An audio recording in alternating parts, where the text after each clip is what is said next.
ચહેર તું ગાદીએ ધૂણતી હોય તો કરમના ધર્મ ઘડી બે ઘડી ઊભું રે તું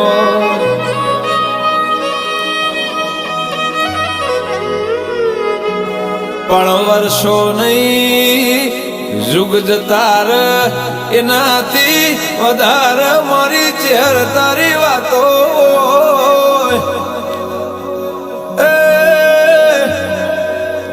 જેના મારી મેઠી વખડીની ચહેર મળે કોઈ દાડો મેળો ખાવો ના વાળાનો આવ ભાઈ કે